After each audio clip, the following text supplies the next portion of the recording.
There's something very exciting about having a tangible creation that you've made. What prototyping allows us to do is to take ideas that are in our head, give them a physical form, and to be able to test our assumptions about it.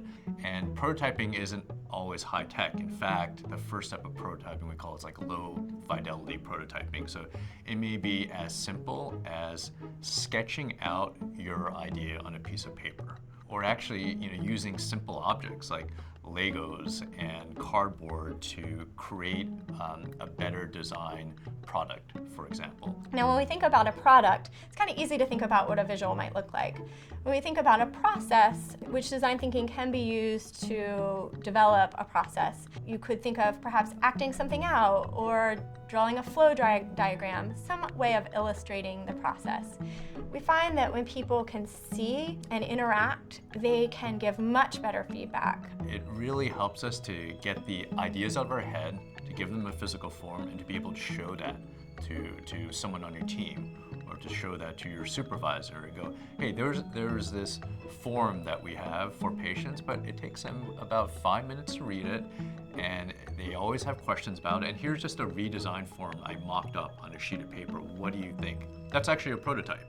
The act of creating a prototype takes thinking about details you might not have otherwise thought of. And in design thinking, prototyping should be done early, before you get so wedded to a solution that makes it very difficult to hear that feedback. Even in the most basic of prototypes, I see people taking pride in them. So you have to balance that with being willing to take feedback. When I do listen to it from their perspective, and I try to integrate the two, not just half and half, but how can I make some of their ideas work, maybe provide some structure for mine, because sometimes my ideas are very lofty and they need a little bit of structure to them. I've seen many different ideas, many different prototypes, probably more failures than successes, quite frankly. In the design process, it's important to take on this mindset of that my first prototype or my first idea for a new solution or process is not going to be the best solution, and to be open to feedback and to be able to pivot from that and to be able to iterate. It's best to leave feelings out of it. Even if you're passionate about your idea, no one's trying to hurt your feelings when they tell you that maybe this isn't the best plan. They're just trying to maybe for the situation. If I spend 30 minutes, 3D printing something out to show you a rough sketch of what it looks like, I'm going to be quite a bit less sensitive to what you say to me than if I spend 2 years and put a huge amount of my life savings into prototyping it. So an explicit part of the design thinking process is to prototype early and often and get people a visual that they can give feedback on.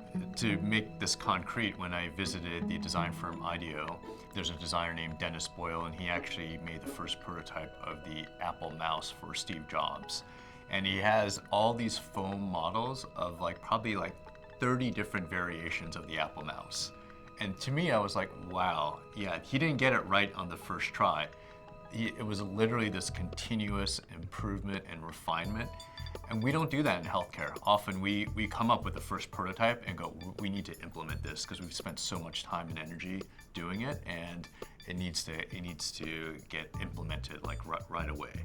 So we need to take on this mindset of our first prototype is only something that we're going to improve upon, and there needs to be this continuous feedback loop where if something's not working, we're going to tweak it and we're going to come up with a version number 2.